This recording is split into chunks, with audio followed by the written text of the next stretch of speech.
बच्चों आज हम लोग क्या पढ़ेंगे, cos x प्लस वाई फार्मूले का डेरिवेशन। आप लोगों ने बच्चों ये पढ़ा होगा, cos x plus y, cos x plus Y equals to, formula क्या होता है बोलिए, cos x cos y minus sine x sine y, यही होता है क्या? ओके, तो हम लोग बच्चों पढ़ेंगे क्या, इस फार्मूले का डेरिवेशन आज पढ़ेंगे बच्चों। और इसमें बहुत ज्योमेट्री का भी थोड़ा बहुत यूज है, तो थोड़ा सा ध्यान से आप लोग समझिएगा, जहां पे भी दिक्कत होगी बताइएगा। तो इस फार्मूले की प्रूविंग के लिए सबसे पहले हम डिफाइन करना चाहते हैं सर्कल को। ये बताइए, आप लोगों में से कोई भी सर्कल की डेफिनेशन बता सकता है? What is the definition of circle?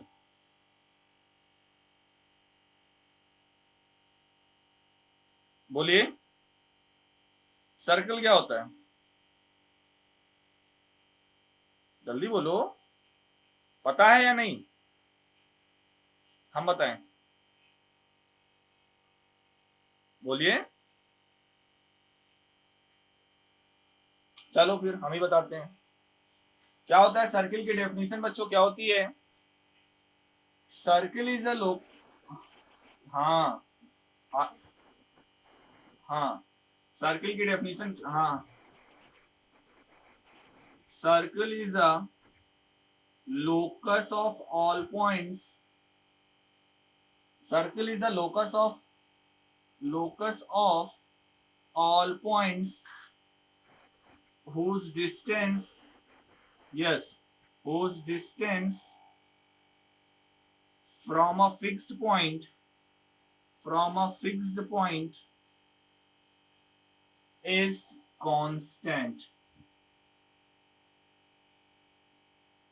Circle is a locus of all points whose distance from a fixed point is constant. इसका क्या मतलब है बच्चों? सर्किल उन पॉइंट्स का लोकस होता है, जैसे मान लो ये कई सारे पॉइंट्स हैं, तो सर्किल ऐसे पॉइंट्स का लोकस होता है जिसकी किसी फिक्स्ड पॉइंट से आप डिस्टेंस मेजर करोगे तो वो हमेशा क्या होगी, एक कांस्टेंट होगी। वो कांस्टेंट आप के बोल सकते हो, ए बोल सकते हो, आर बोल सकते हो। Circle is a locus of, locus का मतलब बच्चों क्या होता है, मैंने बताया हुआ था लास्ट ईयर, पाथ इसको बोलते हैं।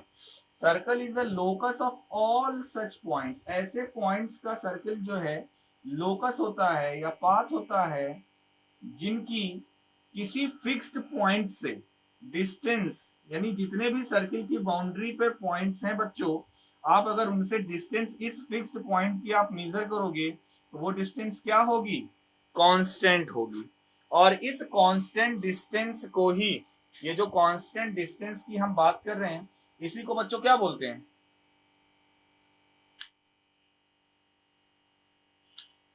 ये जो कांस्टेंट डिस्टेंस, जैसे मैंने यहां पर लिखा हुआ है ए, तो यही बच्चों क्या होती है सर्किल की रेडियस। ये यस, यही क्या होती है, सर्किल की रेडियस होती है। जो कांस्टेंट डिस्टेंस की बात हम कर रहे हैं, तो वो जो डिस्टेंस की बात कर रहे हैं कांस्टेंट डिस्टेंस, वो सर्किल की रेडियस कहलाती है।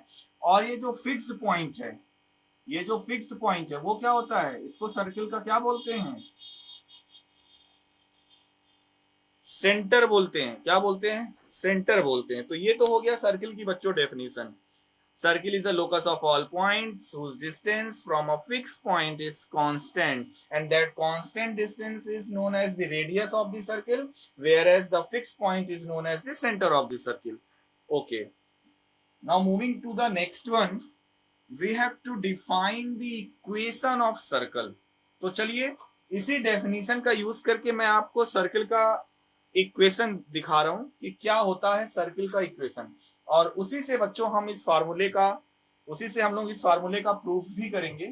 तो चलिए अब आते हैं इक्वेशन ऑफ सर्किल पर, उस पर इस डेफिनेशन का यूज होगा। तो अब क्या, हम अभी तो हमने सर्किल की डेफिनेशन लिखी थी, अब आते हैं इक्वेशन ऑफ सर्कल पर। क्या? Equation of circle whose center is origin, अभी हम बेसिक ले रहे हैं, whose center is origin. Origin को सेंटर मानते हुए मतलब ये मान लेते हैं बच्चों, ये y एक्सिस है, ये x एक्सिस है, ये y एक्सिस है, ये x एक्सिस है, ये सर्किल का सेंटर है जिसको कि हमने ओरिजिन बोला हुआ है, और सेंटर ओरिजिन हो गया। और रेडियस क्या करो आप, रेडियस को कुछ मान लो यहाँ पे जो हम सर्किल अभी ड्रॉ करने जा रहे हैं उसकी रेडियस हमने माना क्या है, a यूनिट। रेडियस क्या है, मान लो a। सपोज करो ओरिजिन से यहाँ तक की डिस्टेंस क्या है, a है। तो आप करोगे क्या, यहाँ पे आप अपने कंपास के निडल को यहाँ पे रखोगे, पेंसिल के निब को यहाँ पे रखोगे और कंस्ट्रक्ट करोगे तो a रेडियस का एक ऐसा सर्किल बनेगा कि नहीं। ये हो गया एक सर्कल जिसका सेंटर ओरिजिन है और रेडियस हमने, ध्यान दीजिए, रेडियस हमने क्या माना हुआ है यहाँ पर, a यूनिट। यहां तक किसी को कोई प्रॉब्लम? ओके। अब क्या करने जा रहे हैं, सर्किल का इक्वेशन डेवलप करने जा रहे हैं। तो उसके लिए करते क्या है, यहां पर सर्किल की बाउंड्री पर बच्चों एक हमने पॉइंट क्या मान लिया, P। Let P be an arbitrary point on the boundary of a circle whose coordinate is x, y। जिसके कोऑर्डिनेट को हमने क्या मान लिया है, x, y। अच्छा, अगर आप क्वाड्रेंट पे यानी कार्टेशियन प्लेन पे आप अगर पॉइंट को लोकेट करते हो और ये x, y लिखा हुआ है, इसका क्या मतलब है बच्चों, कोई बताएगा? अगर इस पॉइंट का कोऑर्डिनेट x, y है तो इसका क्या मतलब है, बताइए। Yes, very good. ओरिजिन से ये मतलब आप करिए क्या, इस पॉइंट से एक बार y एक्सिस पे परपेंडिकुलर ड्रॉ करिए, एक बार x एक्सिस पे परपेंडिकुलर ड्रॉ करिए। मान लो इसको हमने m कह दिया, इसको हमने n कह दिया, तो o से m की डिस्टेंस यहाँ पर यानी क्या ली जाएगी, x है, और p से n सॉरी o से m की डिस्टेंस x है, और ये जो हाइट है o से n वो डिस्टेंस क्या है, y है। तभी तो इस पॉइंट का कोऑर्डिनेट x, y हुआ। Okay, so according to definition of circle, according to definition यानी आप बाय डेफिनेशन ये लिख सकते हो क्या, the distance from the fixed point to the boundary of a, by definition of circle OP is equals to A। ऐसा होगा या नहीं बताइए, OP इक्वल्स टू A है ना, फिक्स्ड पॉइंट से और इस पॉइंट यानी जो बाउंड्री पर हमने पॉइंट लिया OP बराबर A है कि नहीं, क्योंकि रेडियस हमने क्या लिया हुआ है, A लिया हुआ है। कोई दिक्कत? अब क्या करिए, यहां पर O का कोऑर्डिनेट, और O का मतलब क्या है, ओरिजिन। ओरिजिन का कोऑर्डिनेट होता है 0,0। अब जरा OP पर आप लगाइए डिस्टेंस फार्मूला। तो जब आप डिस्टेंस फार्मूला OP पर लगाएंगे क्या होता है, distance formula under root x1 minus x2 का होल स्क्वायर यानी कि x माइनस 0 का whole square plus y minus 0 का होल स्क्वायर और इक्वल्स टू OP बराबर A था तो यहाँ पर इक्वल्स टू A लिख दिया। अब हम क्या करेंगे, इसको और सिंप्लीफाई करिए तो हो जाएगा under root x square plus y square equals to A। अब क्या करिए, स्क्वायरिंग ऑन बोथ साइड, तो बच्चों ये हो जाएगा x square plus y square equals to A square. बच्चों ये होता है, this is the equation of circle whose centre is origin and radius is A। This is the equation of circle whose centre is origin and radius is A। Clear है सभी को?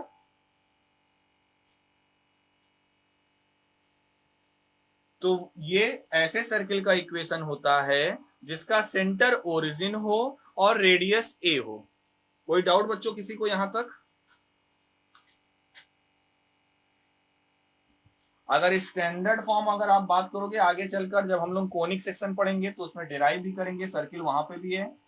तो अगर standard form की बात करो तो x minus H whole square Y minus K whole square equals to A square, ये होता है सर्किल का स्टैंडर्ड फॉर्म। अब यहाँ पर h और k क्या होता है, सेंटर ऑफ द सर्किल। यहाँ पे सेंटर हमारा क्या है, 0,0 है, यानी h और k की वैल्यू 0 है, इसलिए सर्किल का इक्वेशन क्या होता है, x square plus y square equals to A square. क्यों? क्योंकि यहाँ पर सेंटर क्या हमने लिया है, ओरिजिन लिया है बच्चों। तो सर्किल की डेफिनेशन और सर्किल के इस इक्वेशन, यहां पे किसी को कोई प्रॉब्लम दो चीजों में ना हो तब हम फिर आगे बढ़े। बोलिए, जल्दी बोलिए। Okay, good. तो अब आगे बढ़ते हैं, इसके डेरिवेशन पे हम डिस्कस करना चाहते हैं। हमने अभी सर्किल का डेफिनेशन पढ़ा कि सर्किल की डेफिनेशन क्या होती है। उसके बाद ये सर्किल का हमने बेसिक स्टैंडर्ड फॉर्म देखा। ये होता है x square plus y square equals to a square, equation of circle, जिसका सेंटर ओरिजिन है, रेडियस ए है। अगर सेंटर ओरिजिन ना होकर कुछ और होता तो ये फार्मूला, जो कि हम लोग कोनिक सेक्शन में इसको भी डिराइव करेंगे, वहां पे पढ़ेंगे। फिलहाल जो यहाँ पर यूज होगा वो यही होगा, x square plus y square equals to a square. अब चलिए इस फार्मूले की प्रूविंग के लिए एक ज्योमेट्रिकल कंस्ट्रक्शन है, उसको थोड़ा सा समझते हैं, फिर फार्मूले को प्रूव करते हैं। आसानी से प्रूफ हो जाएगा, बस थोड़ा सा ज्योमेट्री अब आपको समझनी है। 10th में आप लोगों ने बहुत अच्छी अच्छी ज्योमेट्री पढ़ी हुई है, सिमिलैरिटी की, कॉन्ग्रुएंसी की, ट्राइंगल पे, तो बस थोड़ा सा ट्राइंगल ही यूज होना है। थोड़ा सा बेसिक कॉन्सेप्ट है, समझिएगा। जहां पे दिक्कत होगी बिल्कुल बोलिएगा। तो इस फार्मूले की प्रूविंग के लिए एक सर्किल हम कंसीडर करते हैं, और उस सर्किल को हम बोलते हैं यूनिट सर्किल। हम क्या कंसीडर करने जा रहे हैं? Consider a unit circle. Unit circle का मतलब कोई बता सकता है क्या, क्या होता है यूनिट सर्किल का मतलब? यूनिट सर्किल का मतलब क्या है? जब तक मैं डायग्राम बना रहा हूं तब तक कोई बता दे, यूनिट सर्किल का मतलब क्या होता है?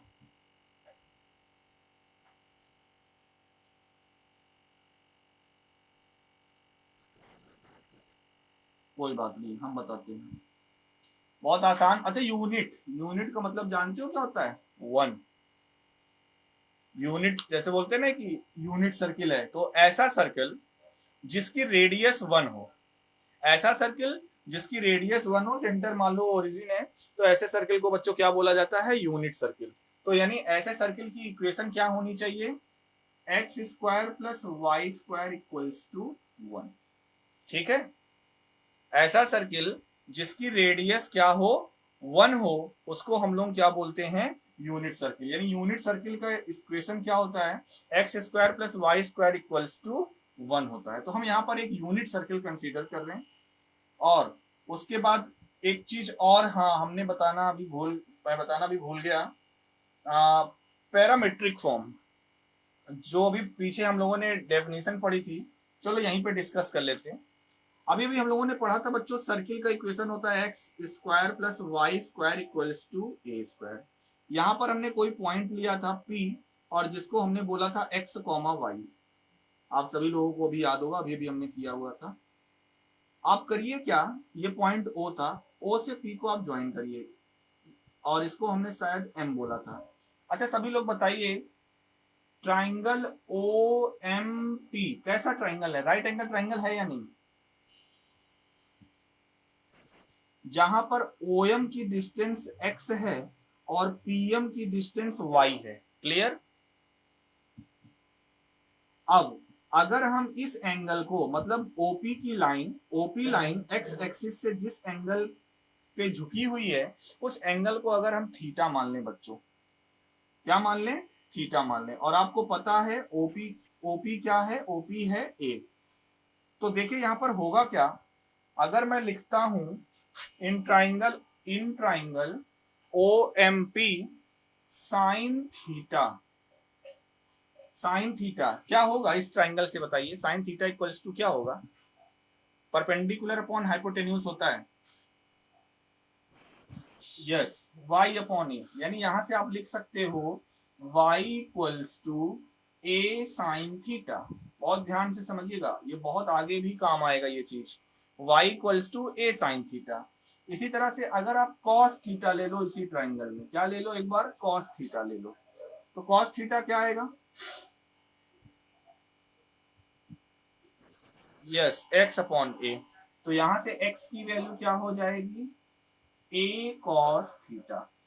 अब बच्चों देखिए, अब ये मैंने क्यों रिलेट कराया, थीटा से क्यों रिलेट कराया, जरा ध्यान से देखिए। यहाँ पर ये जो P पॉइंट था, जिसका कोऑर्डिनेट हमने x कॉमा y लिया था, अब x और y की वैल्यू हम थीटा के फॉर्म में ला चुके हैं। तो यहाँ पर अगर हम इस कोऑर्डिनेट को ऐसे लिख दें, a cos theta a sin theta, कोई प्रॉब्लम किसी को?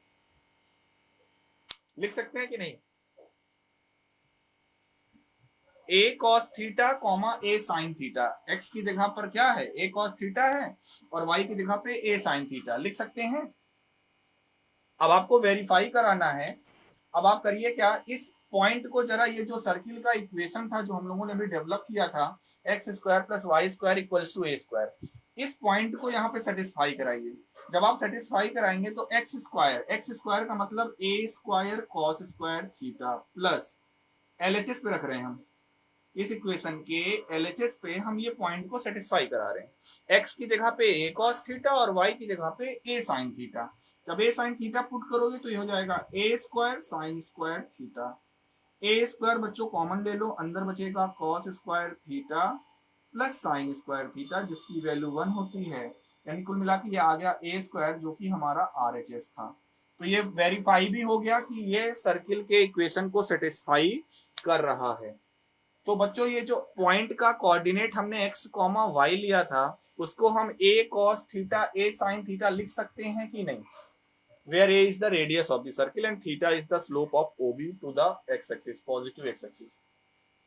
क्लियर है? तो ध्यान दीजिएगा बच्चों, ये मैं जो बताने जा रहा हूँ, ये जो आप दो इक्वेशन देख रहे हो, ये दो फॉर्म आप देख रहे हो x और y का, इसी को बोलते हैं parametric form of circle. Parametric form, ये सर्किल का क्या होता है? पैरामेट्रिक फॉर्म होता है या पैरामेट्रिक इक्वेशन इसको बोलते हैं। मतलब थीटा के फॉर्म में एक ऐसा आर्बिट्रेरी पॉइंट अब आप सर्किल की बाउंड्री पर चूज कर सकते हो जो कि सर्किल के इक्वेशन को क्या करता है? सेटिस्फाई करता है। ए कॉस थीटा, जरा ध्यान से देखिएगा, ए यहाँ पर रेडियस है तो ए कॉस थीटा कॉमा ए साइन थीटा, ये होगा पैरामेट्रिक फॉर्म ऑफ सर्किल। इसको पैरामेट्रिक फॉर्म बोलते हैं। तो यानी अभी तक बच्चों आज के लेक्चर में तीन चीजें आपने सीखी। पहली तो आपने जाना कि what is the definition of circle. उसके बाद हम लोगों ने क्या पढ़ा बच्चों? सर्किल का स्टैंडर्ड फॉर्म क्या होता है? X square plus y square equals to a square, जहां पर ए रेडियस है, सेंटर ओरिजिन। उसके बाद उसी को हमने x, y जो पॉइंट P का कोऑर्डिनेट लिया था उसको हमने रिलेट कराया थीटा से, मतलब हमने उसका पैरामेट्रिक फॉर्म जनरेट किया। तो हमने ये देखा कि x जो होता है वो a sin theta, a cos theta के इक्वल होता है और y जो होता है वो a sin थीटा के इक्वल होता है। तो हमने सर्किल का पैरामेट्रिक फॉर्म भी जान लिया। अब यहाँ पर क्या करना है, फिर आते हैं वापस, जो इस फॉर्मूले का डेरिवेशन हम करना चाह रहे थे। तो हमने कंसीडर बच्चों यहाँ पर क्या किया था? एक यूनिट सर्किल कंसीडर किया था। कैसा सर्किल? Unit circle. तो अभी भी मैंने बताया यूनिट सर्किल का मतलब क्या होता है? ऐसा सर्किल जिसकी रेडियस क्या हो? 1 हो। यस। अब बच्चों ये बताइए, यहाँ पर इस पॉइंट को आप बोल दीजिए P4। बिल्कुल मैं आपके बुक के ही पॉइंट्स ले रहा हूं ताकि अगर किसी को यहाँ पे ना भी समझ में आए तो एक बार बुक से भी आप समझने की कोशिश कर सकते हो और फिर नेक्स्ट लेक्चर में आप पूछ भी सकते हो। जरा ये बताइए O से लेके P4 तक की डिस्टेंस क्या है? अगर मैंने यूनिट सर्किल लिया और मैंने बोला यूनिट सर्किल का मतलब होता है radius 1, then what is the coordinate of point P4? Yes, तो कोऑर्डिनेट हो जाएगा a comma 0, that is a की वैल्यू यहाँ पे 1 है तो 1 कॉमा 0 लिख सकते हैं या नहीं? ओके। अब आप क्या करिए, एक पॉइंट यहां पर कंसीडर करिए, इसको मैंने बोल दिया P2। इसको मैंने क्या बोल दिया? P2। अब O और P2 को ज्वाइन करिए, O से P2 को ज्वाइन करिए और यहां पर अब कुछ हम एज्यूम कर रहे हैं। क्या एज्यूम कर रहे हैं? Let angle P2OP4। क्या हम कौन से एंगल की बात कर रहे हैं? P2O, इस एंगल की बात कर रहे हैं और इस एंगल को हमने मान लिया x। बहुत ध्यान से समझिएगा, एंगल P2O4, P2OP4, इस एंगल को हम क्या मान ले रहे हैं? x मान ले रहे हैं। उसके बाद एक पॉइंट हमने यहां पे कंसीडर किया जिसको कि हम कह रहे हैं P3। क्या कह रहे हैं? P3। अब P3 से भी क्या करिए आप? O को ज्वाइन कर दीजिए। ये पॉइंट P3 है और हमने P3 से O को क्या किया? ज्वाइन किया। P2OP4 को हमने x माना, इसी तरह से हम P2OP3 एंगल P2O P3 को हम क्या मान ले रहे हैं, y मान ले रहे हैं। यानी यहां से यहां तक x हुआ और यहां से यहां तक एंगल को हमने क्या मान लिया, y मान लिया। ओके, कोई दिक्कत नहीं। अब यहां पर थोड़ा सा समझना पड़ेगा आपको कि जितना एंगल y है उतने ही एंगल पर यहां पर हमने एक पॉइंट सपोज करो कंसीडर किया P4 ये हो गया, इसको P1 बोल दो, इसको P2 बोल दो और इसको P3 बोल दो। ये एंगल हो जाएगा P1O4, ये हो जाएगा P2O P1 P2O P1। Okay, अब यहां से क्या करिए, O और P3 को भी ज्वाइन करिए। किसको, O और P3 को क्या करिए, ज्वाइन करिए। और यहां पर इधर से एंटी, ये देखिए ये एंगल, हम लोग जो एंगल मेजर करते हैं वो ऐसे मेजर करते हैं, इस डायरेक्शन में एंगल जो मेजर करते हैं एंटी क्लॉकवाइज मेजर करते हैं, है ना, इस डायरेक्शन में।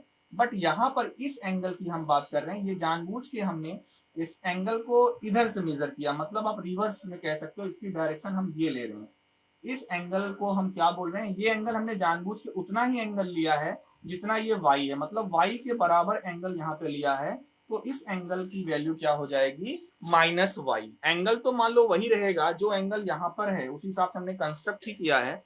कहने का मतलब आप लिख सकते हो let angle P3OP4, angle P3OP4 is y या -y represent only the direction which is clockwise, क्योंकि हम लोग एंगल एंटी क्लॉकवाइज मेजर करते हैं, तो -y क्या रिप्रेजेंट करेगा कि ये क्लॉकवाइज एंगल है।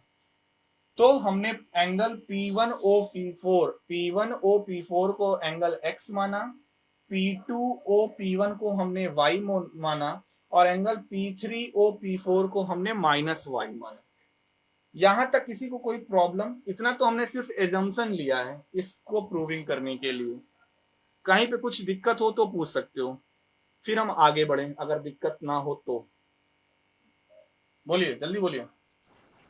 Good, okay. अब आइए हम इन चारों पॉइंट्स के P1 P2 P3 P4 के कोऑर्डिनेट्स पर अब डिस्कशन करते हैं पैरामीट्रिक फॉर्म में। कोऑर्डिनेट्स पर डिस्कशन बच्चों करते हैं। P4 का कोऑर्डिनेट हमें पता ही है 1,0 है।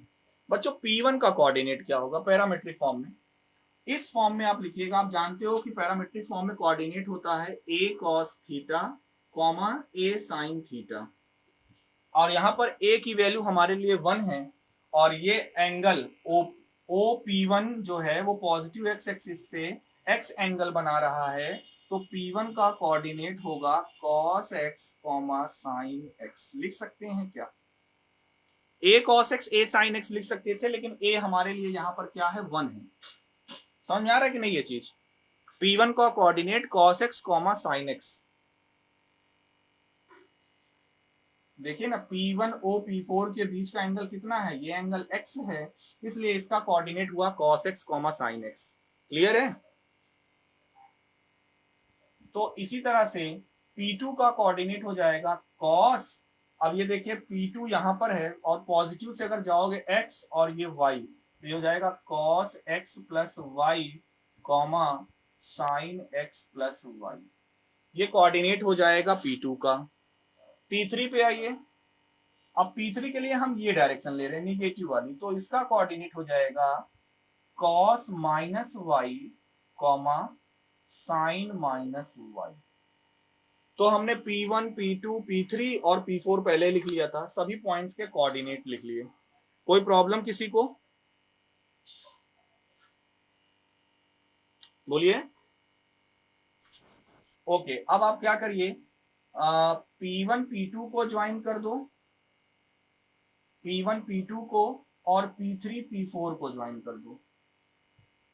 सॉरी मैंने उल्टा कर दिया, यहाँ पे आप ज्वाइन इसको करिए, P1 और P3 को ज्वाइन करिए, P1 और P3 को ज्वाइन करिए, और P2 और P4 को ज्वाइन करिए, P2 और P4 को ज्वाइन करिए।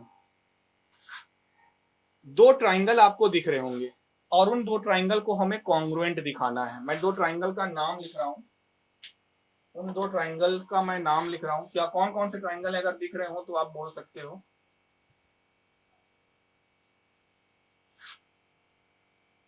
जल्दी जल्दी बोलो अगर दिख रहा हो तो।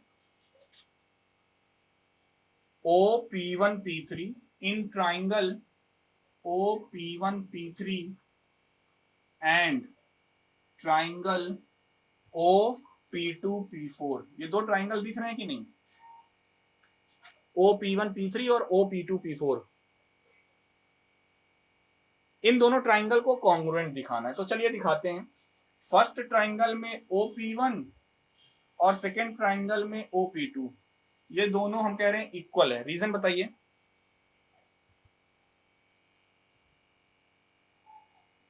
बोलो।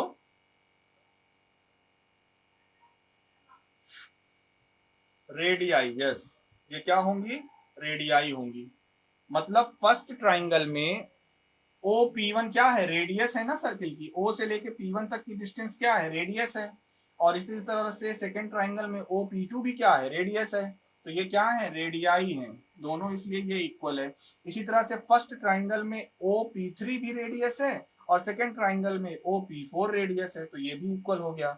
एक एंगल हमें और चाहिए, एक कुछ भी मतलब प्रॉपर्टी और चाहिए। दो साइड तो हमने इक्वल देख लिया है, दोनों रेडियाई थी। तो बच्चों जो तीसरी प्रॉपर्टी होगी वो होगी angle P1OP3, angle P1OP3 is same as angle P2OP4, P2OP4। मतलब हम ये कहना चाह रहे थे कि ये एंगल Y है, ये एंगल Y है, और ये एंगल दोनों में क्या है बच्चों? कॉमन है। यहाँ पे आप कहोगे -y है, तो -36 डिग्री -40 डिग्री जैसी कोई चीज होती नहीं है। माइनस केवल यहाँ पे डायरेक्शन रिप्रेजेंट करता है।